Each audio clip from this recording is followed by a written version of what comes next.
인류 역사상 최악의 국가 중 하나라고 할 수 있는 북한은 다른 국가들에서는 찾아보기 힘든 게 하나 있습니다. 바로 혈통에 따른 권력 승계입니다. 현재 영국도 혈통에 의한 승계는 이어지기는 하지만 이는 국가의 상징적인 이미지뿐이지 군 통수권이나 행정적인 권력을 좌지우지하는 부분과는 상당히 다른 모습입니다. 또 북한은 군주국가가 아님에도 불구하고 김일성으로부터 시작해 김정일 그리고 다시 김정은으로까지 이어지는 군주국가의 모습도 보이고 있습니다. 일반적인 근대 국가들은 정치 권력의 정당성을 합리적, 법적에 기반하여 합법적인 제도화를 통해 이루어지게 하고 있습니다. 그런데 북한은 군주국가도 아니면서 정치 권력을 전통적 지배 논리에 의해 승계하고 있는 게 특징인데요. 여기서 특이한 것이 북한의 헌법에도 자신들은 왕권 국가는 아니라고 표기하고 있다는 것입니다. 그러니까 북한은 군주국가로 분류할 수 없음에도 권력 세습이라는 특이한 행태를 보여주고 있다는 것이죠. 김씨 일가의 권력 이전은 유훈 통치를 통해 이어지고 있습니다.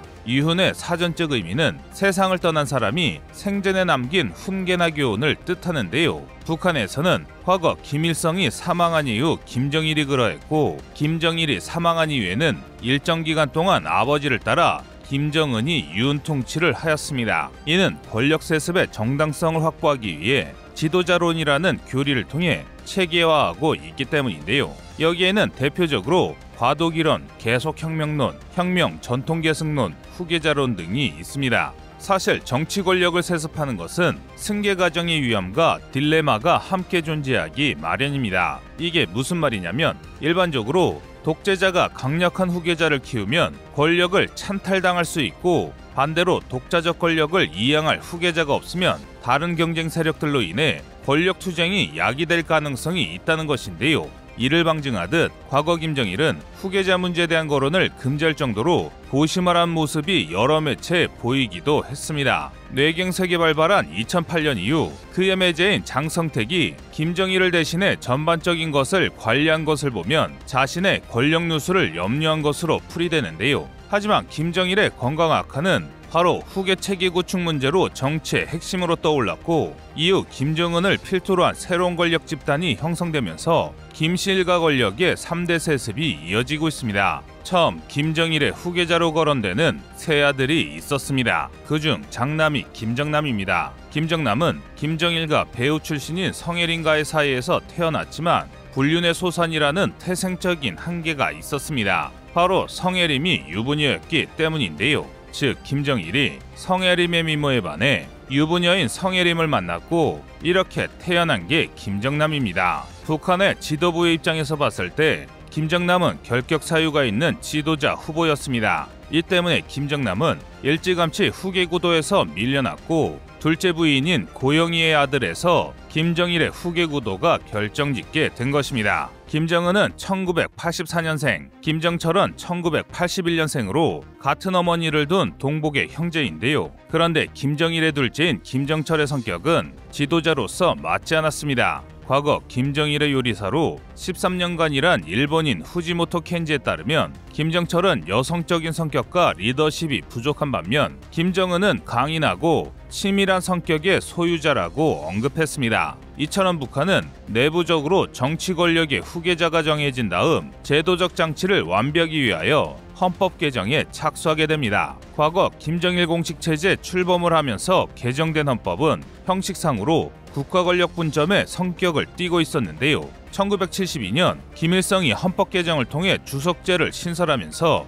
권력의 중심을 당에서 정부로 이전시키고 당 핵심 부서의 자리로 김정일을 맡게 한 것입니다. 이런 현상은 2009년 개정 헌법에서도 나타나는데요. 당시 개정 헌법에는 국방위원장의 위상을 확실하게 하고 권한과 임무 조항을 신설하였는데 이는 김정일 정권이 김정은에게 권력 승계 승명까지 의도한 것으로 보입니다. 즉 국가 권력을 완전하게 김정일 위원장에게 집중시켜 놓고 당을 재건하여 안전하게 아들에게 이양하려는 것이죠. 이 헌법 개정안 덕분에 조선민주주의 인민공화국 최고영도자 자리에는 국방위원회의 권한을 갖게 되면서 종전의 군사 문제뿐만 아니라 최고국방 지도기관이 되어 군 전반의 정책을 다루는 기관으로 거듭나게 됩니다. 김정일의 헌법 개정으로 인해 국방위원회의 확대 개편 방향은 북한에서 당, 군 일체화가 더욱 과속화된과 동시에 정치에까지 구분이 없어짐을 반영하게 되는 것인데요. 이렇게 북한의 권력 구조가 변화되면서 권력 엘리트들의 재배치도 자연스럽게 따라서 이루어졌습니다.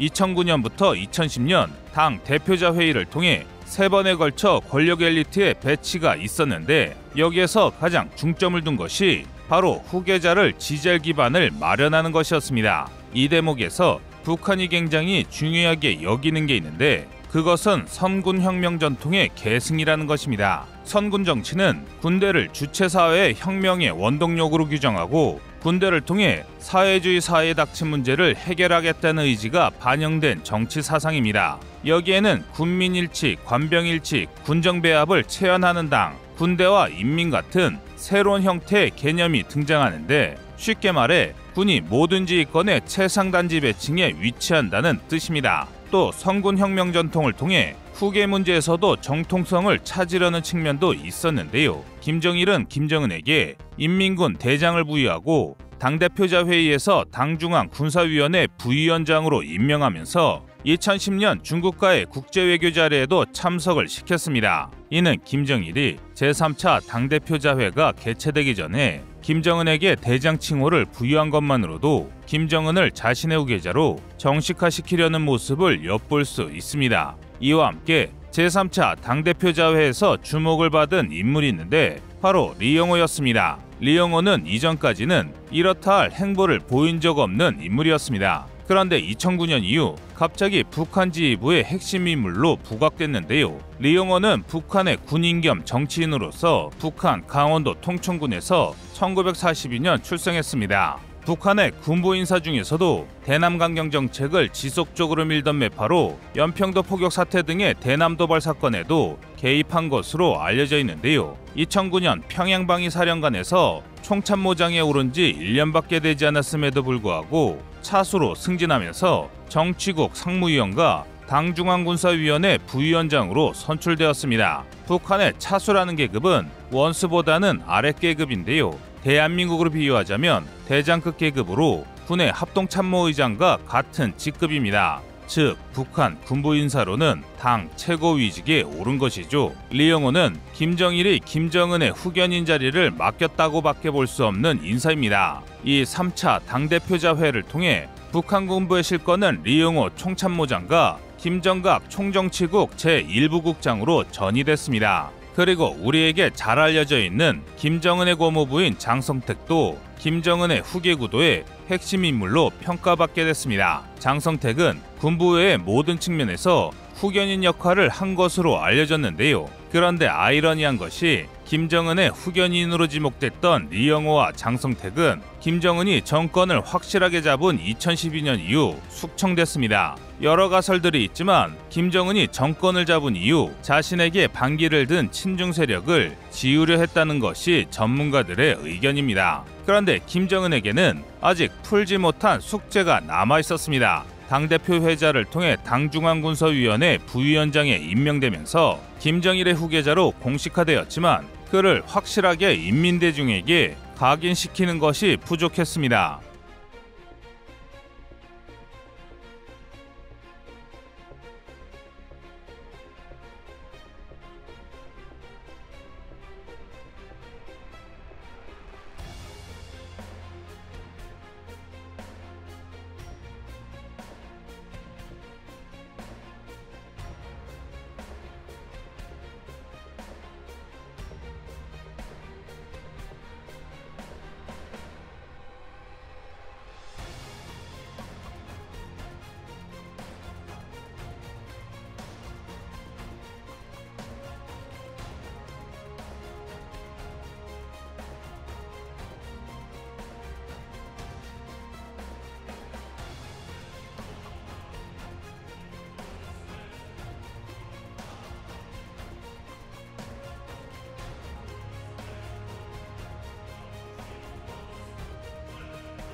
당시 김정은은 나이나 경영면에서 김정일과 비교가 되지 않았으므로 공식 후계자의 이미지를 부각시키기 위해 여러 가지를 노력했는데요. 그래서 선택한 것이 김일성, 김정일, 김정은으로 이어지는 연결고리였습니다. 그 대표적인 게 김정일이 창시하고 주창한 선군 정치가 있는데요. 당시 북한에는 선군 정치를 선군 사상으로 승화시키면서 선군 사상의 창시를 주체 사상으로 받들고 있었습니다. 이는 과거 김정일이 1930년 항일혁명전 통해서 김일성의 업적을 그대로 차용한 것과 마찬가지입니다. 김일성은 1912년생으로 항일혁명운동을 하면서 주체 사상을 주창한 나이가 18세였고 또 그의 아들인 김정일이 처음 선군 정치를 주창한 해가 1960년도인데 당시 김정일의 나이도 18세였습니다. 북한의 노동신문을 비롯한 각종 매체들은 김일성과 김정일은 김정일보다 더 어린 나이에도 불구하고 항일운동과 선군정치를 주장했다며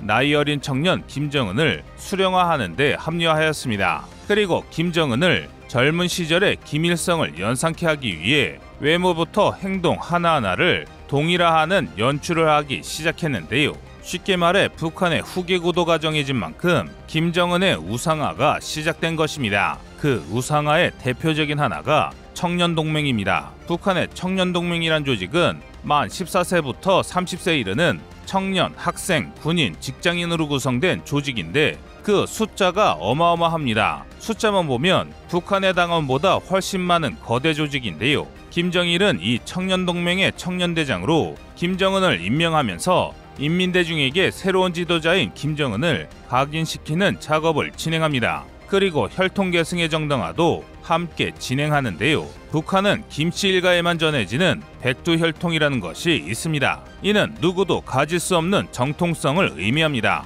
이와 함께 김정은은 백두혈통을 앞세워 헤게모니 이론을 도입했는데요. 헤게모니 이론은 헤게모니란 직위에서 유래됐는데 사전적인 뜻은 어떠한 일을 주도할 수 있는 권력 또는 권한으로 특정 국가가 다른 국가를 지배하여 영향력을 행사한다는 개념으로 통용되기도 합니다. 그러니까 김정일이 사망한 이후 백두혈통인 김정은을 영도자로 내세우면서 정통성과 정당성을 인민들에게 내세우는 것이었습니다. 그리고 앞에 언급한 유은정치도 강조했는데요. 이게 무슨 말이냐면 김정은이 백두혈통이라는 혈통계승자로서 정치적 계승성을 보여주면서 김일성, 김정일을 신격화하고 김정은이 이들과 같은 직접적인 혈연관계로서 위대한 혁명 일가의 구성원이라는 점을 강조한 것입니다. 여기에서 김정은의 권력 세습에 대한 치밀한 모습을 볼 수 있는데요. 이런 김정은의 행보는 과거 김정일이 김일성이 사망한 이후 보였던 행보를 똑같이 답습했기 때문입니다. 김정일은 김일성이 사망한 이후 김일성을 위대한 수령으로 신격화했고 김정은도 자신의 아버지인 김정일을 마찬가지로 영원한 영도자로 신격화하면서 주체 사상을 펼쳤습니다. 그리고 두 인물을 태양과 동일시하면서 백두혈통의 우월성을 북한 인민들에게 인식시켰습니다. 우리 입장에서 보면 어떻게 북한 주민들이 이런 허무맹랑한 것들을 믿을까 이해하기 어렵지만 그만큼 북한의 주체 사상이 무섭다는 것을 알려주는 단편적인 예라 할 수 있습니다. 그리고 여기서 제대로 알고 가야 할 게 있는데 바로 북한의 주체 사상입니다. 북한의 주체 사상은 지금에 와서는 김일성, 김정일주의라고도 하는데요. 김정은은 김정일이 내경색으로 일찍 사망하면서 승계 기간이 짧아 자신의 지지 기반을 다지기가 어려워지자 김일성, 김정일주의를 만들게 됩니다. 2012년 5월에 성립된 조선노동당 당원에는 새로운 주체 사상이라는 표현이 있는데 이는 김정일의 선군정책에 결합한 전일적 체계로서의 주체 사상을 뜻합니다. 그러니까 김정은은 자신이 어떤 무언가를 새로 만드는 것보다 자신의 기반을 만드는데 전대 수령들의 사상 내용을 계승하는 것이 더 효과적이라고 판단한 것입니다. 그리고 2012년 4월 13일 김정은 체제의 출범과 동시에 대내외적으로 자신을 과시하기 위한 방편으로 인공지구 위성의 발사를 추진합니다. 이는 강성국가 이미지를 부각시키면서 인민들에게도 자신감을 부여하려는 노력으로 보이는데요. 이 때문에 북한이 매년 줄기차게 미사를 쏴대면서 대남 도발을 일삼는 것입니다. 또한 북한은 김정은의 업적을 과시하면서 체제 안정화를 위한 정치 사회화 과정도 진행했습니다. 북한의 정치 사회화 방법 중 가장 중요한 것이 사상 교양 사업입니다. 사상 교양 사업은 김정일 애국주의를 통해 위국 위민의 헌신과 업적이 담겨져 있다고 주장합니다. 즉 구호나 깃발 만드는 것이 아니라 인민들의 실천을 독려한 것입니다. 그러니까 김정은이라는 이름에 아직 힘이 없으니까 아버지인 김정일을 앞세워 인민들의 지지를 이끌어내며 여러 작업에 인민들을 동원하는 것이라 볼 수 있습니다. 또 김정은은 이걸로는 부족했는지 인민들의 불만을 잠재우기 위해 인민 친화 정책과 인민을 사랑하는 지도자의 모습을 보여주기 위해 상당히 애를 썼는데요. 이는 기존 지도자들과는 다른 모습이었습니다. 친근한 모습으로 김정은은 인민대중 중심의 정치를 여러 가지 방법으로 사회하면서 안정적인 체제 구축을 추구했습니다. 김정은이 김정일 사망 이후 북한에서 가장 중점을 두었던 것은 누가 뭐라 해도 안정적인 권력 승계였습니다. 그리고 그 핵심이 바로 수령이었고 김정은은 바로 이 수령을 승계했습니다. 김정은은 선대 수령들이 했던 통치 정당성을 법적, 제도적 측면에서 찾고자 한 것이죠. 이를 통해 김정은은 유일영도 체계를 확립하고자 했는데요. 유일한 영도 밑에는 전당, 정군, 전민이 움직인다는 것을 의미합니다. 그래서 이를 위해 사용한 것이 앞에서 언급한 김일성, 김정일 주의라는 통치 이념입니다. 그리고 이 말 끝에 의미하는 것은 김정은이 당의 중심이라는 것을 뜻하는 것입니다. 김정은은 2012년 4월 당대표자회와 최고인민회를 거쳐 어느 정도 자신의 지위가 굳건해지자 핵심 권력 엘리트를 자신의 주변에 배치함과 동시에 과도하게 힘이 커진 군대에 대한 통제를 강화했습니다. 이러한 과정에서 군부 서열 1위인 리영호를 해임했는데요. 2012년 김정은은 핵심 엘리트 220명 중 31%인 68명을 교체한 데 이어 2013년에는 13%인 29명을 교체했습니다. 김정일 정권에서 총정치국장이나 총참모장, 인민무력부장이 오랜 기간 동안 같은 자리에 있었던 것과 비교하면 이는 상당히 대조적이라 할 수 있는데요. 김정은은 고위직에 자신의 측근을 배치하여 군조직의 장악력을 높이는 한편 핵심 인사의 잦은 교체를 통해 최고사령관인 자신에게 충성을 다하도록 유도했습니다. 이렇게 군부가 완전히 김정은의 손아귀에 오르자 김정은의 파격 행보는 계속해서 이어져 갔는데요.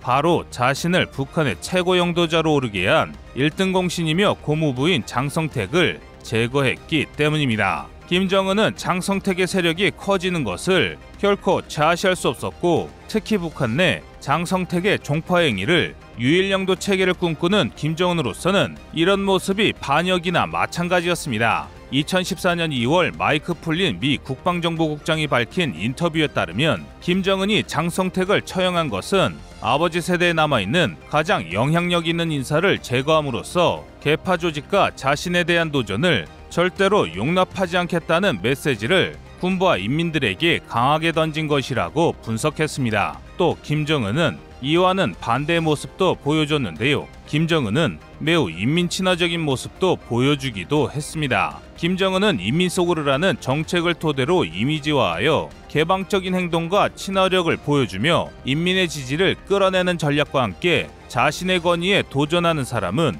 가차없이 척결하는 모습을 보여줌으로써 유일영도에 따른 공포 정치를 사용했습니다. 젊은 김정은은 수령 역할에 대한 부담 때문인지 군부 인사에서 군장성들의 잦은 계급 강등과 복권은 김정은 시대에 새롭게 등장한 현상인데요. 실제로 대장 계급자가 하루아침에 별 하나나 둘을 떼어버린 상태로 등장하는 것을 보면 김정은은 자신의 마음대로 별들의 인사는 수시로 떼었다 붙였다를 하고 있을 정도로 군부 조직의 공포를 통한 정치로 충성심을 확보하고 자신의 유일영도를 확실하게 보여주고 있습니다. 그런데 수령영도 체계는 개인의 장악력에 따라 체계의 안정성이 변동될 수 있다는 단점이 존재합니다. 현재 김정은의 정치 형태는 처형이라는 극단적인 처방 외에도 좌천시키고 다시 복권시킴으로써 절대 권력을 만끽하고 있는데요. 이를 바라본 국제사회에서는 김정은의 정치 방식에 대해 인권 문제와 인권 탄압 등을 거론하며